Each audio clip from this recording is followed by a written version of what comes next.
Fala, moçada, mais uma aula para nós terminarmos aí os nossos chamados elementos climáticos. Professor, não acaba mais isso? Calma, tá acabando, pessoal. A aula de hoje vamos falar sobre os ventos. Já iniciamos um pouquinho, né, pessoal, quando nós falamos de centros de alta, de baixa pressão, e hoje vai ser para fechar essa ideia, para tornar tudo muito mais fácil e para tirar a dúvida que restou aí para vocês, ok?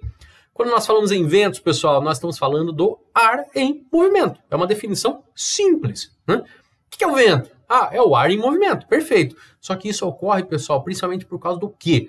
Basicamente, diferenças de temperaturas do ar atmosférico. O que significa isso, pessoal? Basicamente, você tem o Equador recebendo mais energia e os polos recebendo menos energia, certo? No Equador, você terá aí as áreas de baixa pressão, né? E nos polos, as áreas de alta pressão. Fácil, né, galera? Por enquanto, calma, galera, que tem mais algumas coisinhas aí, tá?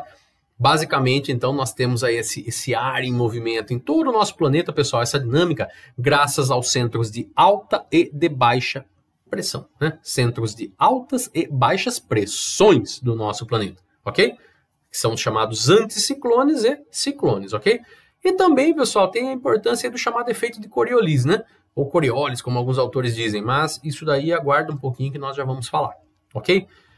Primeiro, pessoal, vamos estudar o vento numa escala micro, ou seja, numa escala local. Nós vamos falar um pouquinho sobre as chamadas brisas. Olha aí, vocês estão pensando, não pensa errado não, tá? Brisas.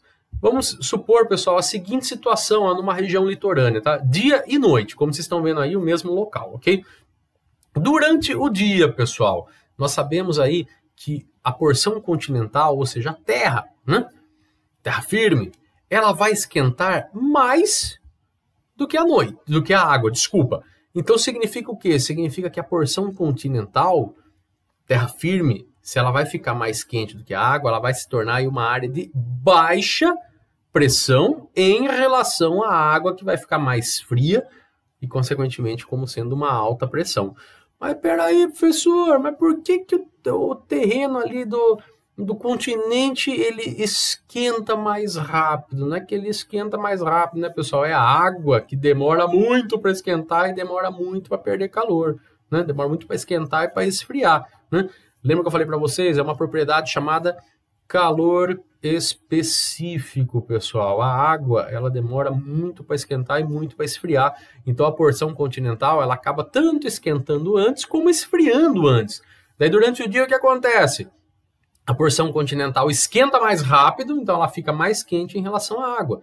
Se ela fica mais quente em relação à água, a porção continental vai se tornar uma área de baixa pressão e lá na água nós teremos uma área de alta pressão. E eu já repeti como se fosse um mantra para vocês, pessoal. Os ventos sempre vão partir de A para B. Então, por isso que durante o dia, cara, você tá na praia, você sente aí aquela brisona vindo do mar, né? Aquele vento gostoso vindo do mar. Por quê? Porque o mar tá mais frio e realmente a água fica mais gelada no meio do dia, vocês já devem ter percebido. Então, se o mar está mais frio do que o continente, o mar é uma alta pressão, o continente é uma baixa pressão, então os ventos vêm do mar para o continente, tá? O que vai acontecer à noite? O contrário, galera. O continente vai esfriar mais, né? Então vai se tornar aí uma área de alta pressão. Por isso que a água do mar fica quentinha à noite. Quem já entrou sabe o que eu estou falando, né? Ela fica um pouquinho mais quentinha. Logo ela vai ser uma baixa pressão. Novamente eu vou ter ali o vento indo de A para B. Então à noite o vento vai da praia para o mar, né? Que a praia está como alta pressão e o mar como baixa. Então percebem aí como que inverte, pessoal. Nossa, professor, eu nunca tinha percebido isso. Eu tenho certeza que alguns já perceberam, pessoal. Durante o dia, a água vai do mar, a brisa vai do mar para a terra. Em compensação, à noite, a brisa vai da terra em direção ao mar, certo? Isso se dá pela diferença dos centros de alta e de baixas pressões, ok? Viram só, pessoal, como que influencia mesmo em escala local, microescala, as altas e baixas pressões? Pois é. Ficou dúvida aí? Pausa o vídeo, volta aí e dá uma olhadinha de novo para seguir adiante. Ok, galera?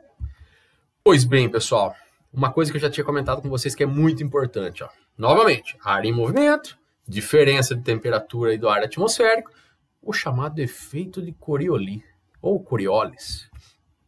O que seria isso?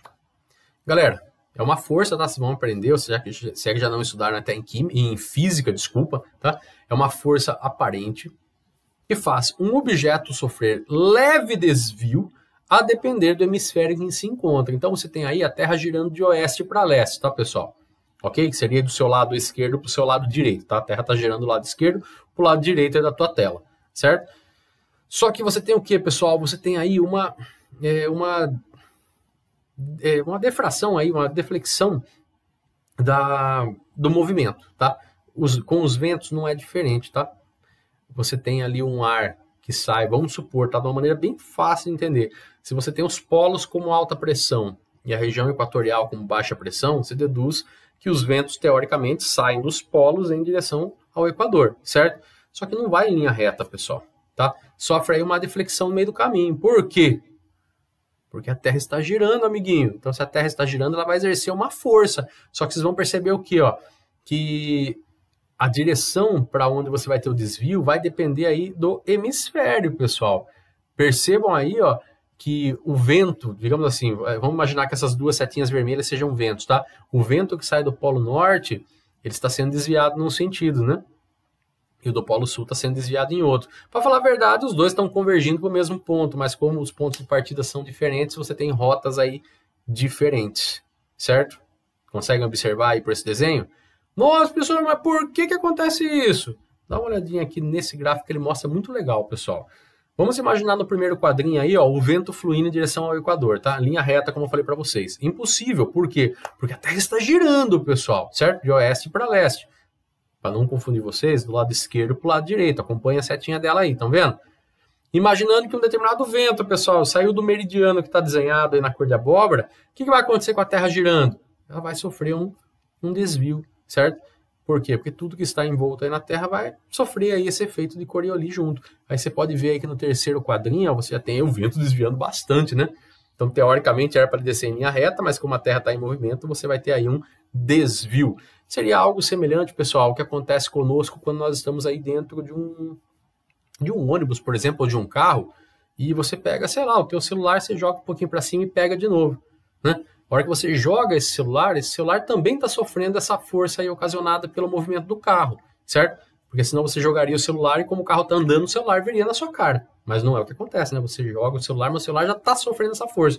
Mesma coisa aqui com o nosso planeta, tá? Tudo que está nele, inclusive nós sofremos também aí essa força, tá? Ok?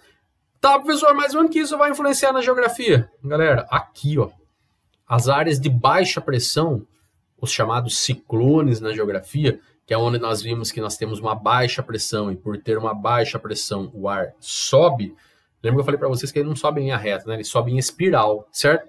Só que no hemisfério norte, graças ao efeito de Coriolis, ele vai subir no sentido anti-horário, como vocês estão vendo aí, do anti-relógio, né? A diferença do ponteiro aí.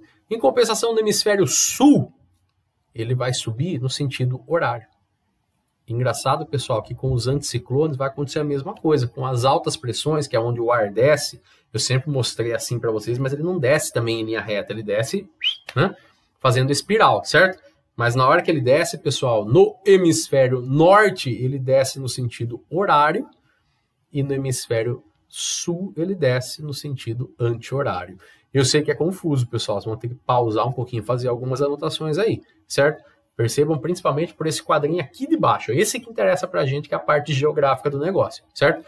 Então, os ciclones e os anticiclones, ou seja, as baixas pressões e as altas pressões, no hemisfério norte e no hemisfério sul terão giros em sentidos contrários, graças aí ao chamado efeito de Coriolis, certo?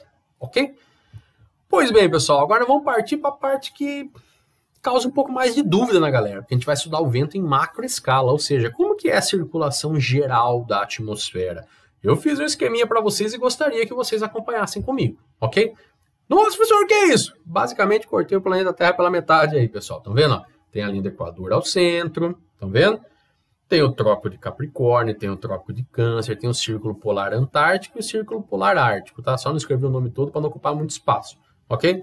Aí você vai ter lá no extremo o Polo Sul e o chamado Polo Norte. Simplesmente só peguei a Terra e virei ela, tá, pessoal? Sem muito segredo. Perfeito? Tranquilos? O que acontece aqui então, pessoal? Nós temos a região equatorial como uma área que recebe muita radiação solar, perfeito? Se recebe muita radiação solar, fica mais quente. Então, né? Por aqueles motivos que nós já vimos, né? Pois bem, se recebe mais radiação solar, fica mais quente. Se fica mais quente, o que acontece com a pressão? Perfeito, a pressão fica baixa. Se a pressão fica baixa, o que vai acontecer, pessoal? Pressão baixa, o ar vai subir, perfeito? Vai formar na região equatorial, pessoal, o que nós chamamos de zona de convergência intertropical, que eu já adiantei na aula passada. O que é essa zona de convergência intertropical? É quando você tem esse ar chegando à região equatorial, nós já vamos falar o porquê que ele chega, tá? Como ele chega, e ele, graças à sua baixa pressão, porque ele está quente, ele vai subir, certo?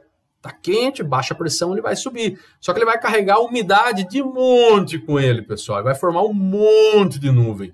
Esse monte de nuvem que nós temos na região equatorial, nós chamamos de zona de convergência intertropical, ou seja, é a área onde o ar converge ali para aquela direção e leva toda aquela umidade para cima. Levando aquela umidade para cima, nós teremos muita chuva.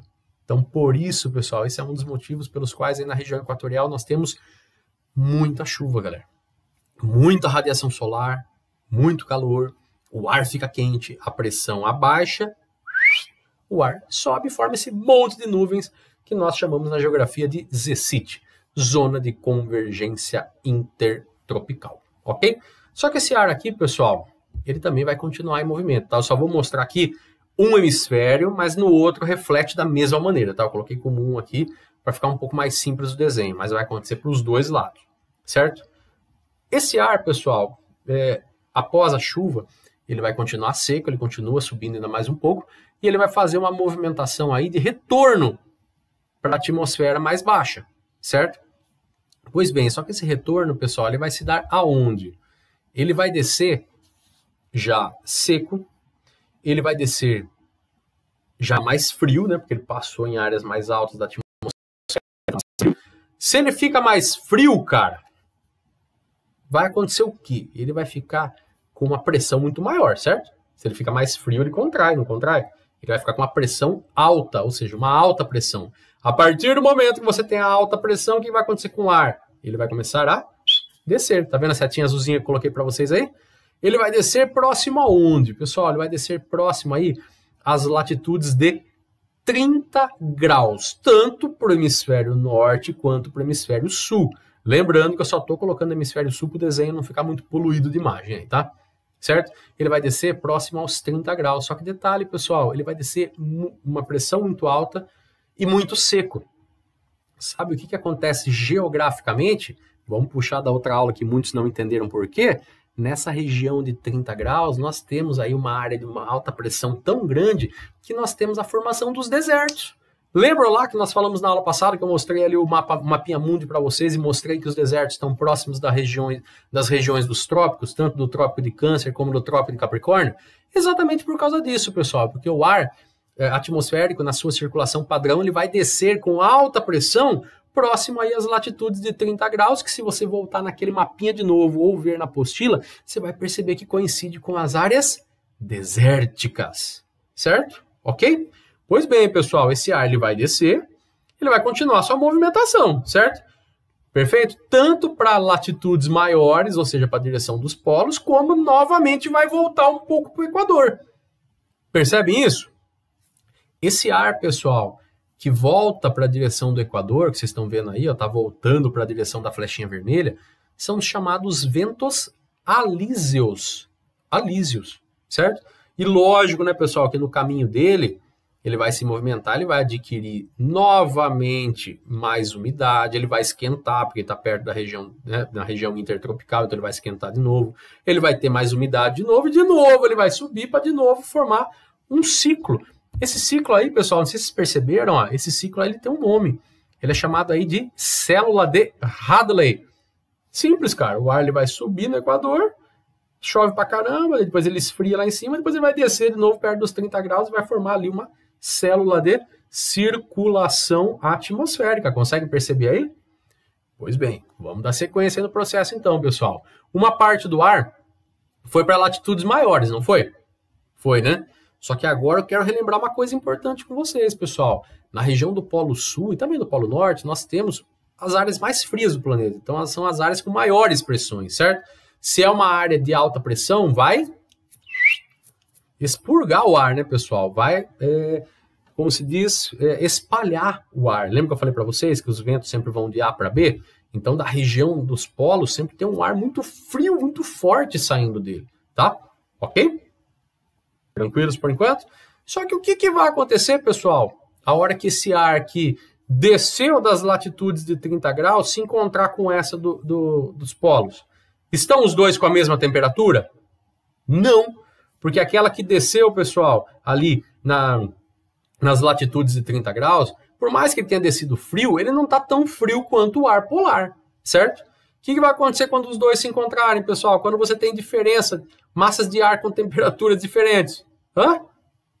A massa mais quente irá ser empurrada e irá subir, certo? Ô louco, professor, mas aí forma chuva. Perfeito, galera. Nós teremos uma área aqui um pouco de baixa pressão, certo? Onde o ar polar vai encontrar com esse outro vento que desceu dos 30 graus e você tem aí esse ar novamente subindo e formando chuva. E você vai ter novamente mais um fechamento aí de célula, certo? Essa célula aqui, pessoal, recebe o nome de célula de Ferrel, certo? Então percebam aí, pessoal, que já se cria aí um modelo, como se diz, um modelo repetitivo, tá? Ele se repete, é um modelo padrão de circulação da atmosfera, tá? Num primeiro momento vocês viram que forma a célula de Hadley, depois forma a célula de Ferrel, certo? Só que o ar ele sobe, pessoal, ele se espalha nos dois sentidos, tá? Então, próximo aí das latitudes de 60 graus, próximo ali perto do círculo polar, né? Tanto o Antártico quanto o Ártico, né? Um pouco antes, né? Uma latitude um pouquinho menor, esse ar vai subir, né? Vai formar essa chuva, como vocês viram, de novo, tá? E uma parte do ar vai voltar para a região do polo para descer novamente com alta pressão. Vai formar mais uma célula, que é a chamada célula polar. Então, percebam, pessoal, que isso aí é cíclico. Percebam, ó, sobe no Equador, aí depois desce nos 30 graus, depois sobe nos 60 graus de novo e desce no polo. Então, vocês vão perceber que forma-se aí um padrão de circulação atmosférica. Percebam uma coisa, pessoal, isso aqui é muito importante, tá? As áreas de baixa pressão sempre são acompanhadas de chuva, tempo instável. Por quê? Porque na baixa pressão o ar consegue subir e você vai ter ali evaporação, você vai ter chuva, formação de chuva, certo? Em compensação, nas áreas de altas pressões, você tem ar descendo, você tem ar pesado, você tem ar denso, cara. Um ar comprimido, não cabe vapor, não vai formar chuva, certo? Então, nas áreas de baixas pressões, ou seja, nos ciclones, nas áreas ciclônicas, você tem formação de chuva, tempo aí instável. Agora, nas áreas de anticiclones, que são as áreas de alta pressão, que vocês estão vendo azulzinhas aí, são as áreas mais frias e aí você não tem formação de chuva, pessoal. Isso vai coincidir muito com esse rabichinho que eu deixei da aula passada para vocês, ó. Ó, novamente, tá? Só falando que no Polo Norte acontece a mesma coisa, no Hemisfério Norte acontece a mesma coisa, tá? Olha aí, ó. Lembra que eu falei para vocês que não daria para explicar muito esse mapa da outra vez, pessoal?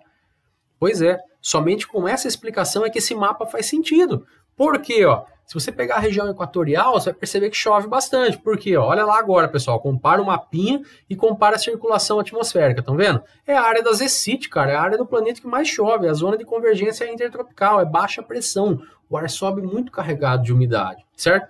Mas esse ar, pessoal, ele irá descer nos 30 graus, tanto ao norte quanto ao sul, certo? Que são as regiões dos desertos.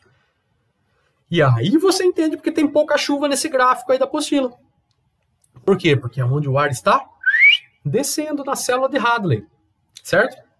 Formação de deserto. Então, por isso que diminui essa quantidade de chuva. Agora você consegue entender um pouquinho melhor esse gráfico. Só que daí, pessoal, a hora que esse ar ele desce da célula de Hadley aí, ó, nas latitudes de 30 graus, ele vai encontrar depois ali com o ar polar, não vai? Só que como o ar polar está muito mais frio, você vai ter uma diferença de temperatura. Se tem diferença de temperatura, são massas de ar com temperaturas diferentes, certo? Você vai ter uma fria e uma muito fria, perfeito? Aquela que está menos fria irá subir e formar chuva novamente ali nas áreas de baixas pressões, um pouco antes dos círculos polares, certo? É por isso que nós temos chuva de novo, pessoal, perto das latitudes de 60 graus, como vocês podem ver nesse gráfico aí da apostila, tá? Vocês viram como que agora esse gráfico faz um pouco mais de sentido? Para entender esse gráfico, eu tenho que entender a circulação geral da atmosfera, pessoal. Tem que saber onde ficam as áreas de baixa e as áreas de alta. Então, vocês vão perceber o quê? Que o ar ele sobe próximo do Equador, por causa da baixa pressão, depois ele desce próximo das latitudes de 30 graus, que é onde nós temos os desertos, certo? Uma parte dele volta para o Equador e forma a célula de Hadley, perfeito, forma um circuito aí. A outra parte vai em direção às regiões polares, onde vai encontrar o ar polar e novamente vai subir e formar chuva, tá? Próxima das latitudes de 60, como vocês podem observar no gráfico aí, é a célula de Ferriol. E você tem a terceira célula sendo fechada aí, que seria a célula polar. Galera, isso é uma circulação padrão, cara.